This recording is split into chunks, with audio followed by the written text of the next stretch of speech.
नमस्कार दोस्तों, आज इस वीडियो में बताने वाला हूँ क्या आप जानते हैं कि द्रौपदी की मृत्यु कैसे हुई। तो जानने के लिए धार्मिक ज्ञान जीरो टू यूट्यूब चैनल में आपका स्वागत है। चैनल पे नहीं है तो जल्दी सब्सक्राइब कर देना। चलिए वीडियो को शुरू करते हैं।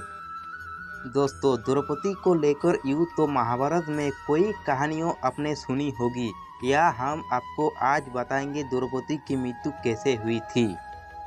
महाभारत में द्रौपदी की भूमिका का काफ़ी वर्णन मिलता है। कौरवों पांडवों के बीच लड़ाई से लेकर महाभारत युद्ध तक में द्रौपदी का वर्णन मिलता है। द्रौपदी पांचाल देश के राजा दुर्पुर्ग की कन्या थी। वह एक द्वितीय कन्या थी जिसका जन्म अग्निकुंड से हुआ था। कहा जाता है कि जब पांडवों और कौरवों ने अपनी शिक्षा पूरी की थी तो दुर्योधन ने उनसे एक गुरुदक्षिण मांगी थी। दुर्योधन ने वर्षों पूर्व दुर्पूर्व से हुई अपने अपमान का बदला लेने का काम कौरवों और पांडवों को सौंपा था। उन्होंने पांडवों कौरवों से कहा कि पांचाल नरेश दुर्पूर्व को बंदी बनाकर कैसे समझ लाओ। कौरवों ने पहले समुद्र पर हमला किया लेकिन वे हार गए। इसके बाद पांडवों ने दुर्पुर्ग पर हमला किया जिसमें उन्हें जीत मिली। वे उन्हें बंदी बनाकर दुर्योधन के पास ले आए। दुर्योधन ने उनसे उनका आधा राज्य ले लिया और उन्हें छोड़ दिया। द्रुपद ने इसी अपमान का बदला लेने के लिए अद्भुत योग करवाए जिसमें द्रौपदी का जन्म हुआ। द्रौपदी का विवाह 5 पांडवों से हुआ था। युधिष्ठिर, अर्जुन, नकुल, सहदेव, भीम से उनका विवाह हुआ था।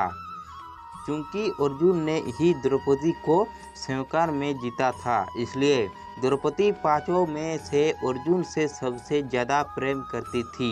द्रौपदी की खूबसूरती पर कौरवों के बड़े भाई दुर्योधन की नजरें लगी थी। एक बार दुर्योधन ने भरी सभा में द्रौपदी का चिरहरण किया था, जिसके बाद कौरवों और पांडवों के बीच महाभारत का युद्ध छिड़ गया था। द्रौपदी को लेकर यूँ तो महाभारत में कोई कहानियाँ आपने सुनी होगी। यहाँ हम आपको आज बताएंगे कि द्रौपदी की मृत्यु कैसे हुई थी।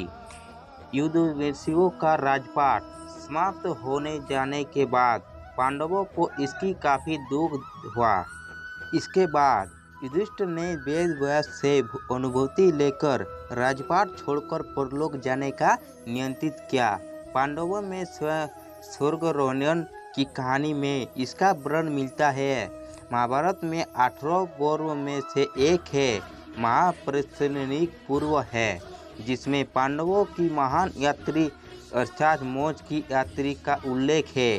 भारत यात्री करने के बाद मोक्ष प्राप्त करने के लिए पांडवों द्रौपदी के साथ हिमालय की गोद में चल गए। वहाँ मेरु पर्वत के पार उन्हें स्वर्ग का रास्ता मिला। 5 पांडवों के साथ द्रौपदी और एक कुत्ता उनके साथ यात्री पर था। इसी दौरान द्रौपदी लड़खड़ाकर गिर पड़ी। भीम ने पूछा कि इसने कभी कोई पाप नहीं किया हो, ये कैसे गिर गई। इस पर युधिष्ठिर ने कहा कि ये हम 5 में से अर्जुन को सबसे ज़्यादा प्रेम करती थी। इतना कहकर उन्होंने बिना देखे आगे बढ़ गए। इसी यात्री के दौरान द्रौपदी की मृत्यु हो गई थी। इस यात्री में एक एक करके सारे पांडवों भाई मौत की आकाश में चले गए। सबसे पहले इसमें द्रौपदी की मृत्यु हुई थी, लेकिन यहाँ रोचक बात है ये कि युधिष्ठिर को ही स्वर्ग में प्रवेश करने की अनुमति मिली थी। तो दोस्तों, आपको पूरा बात हम समझा दिए कि द्रौपदी की मृत्यु कैसे हुई। तो दोस्तों, आज का वीडियो बस इतना ही। वीडियो पसंद आया तो लाइक करके चैनल को जरूर सब्सक्राइब कर देना और बेल आइकन के दबा के ऑल पे जरूर सेट कर लेना, ताकि हम इस तरह का नए नए वीडियो डालते रहते हैं तो सबसे पहले आप तक नोटिफिकेशन पहुँचे। तो दोस्तों, चलिए मिलते हैं अगले वीडियो की तरह। तब तक अपना ध्यान रखना।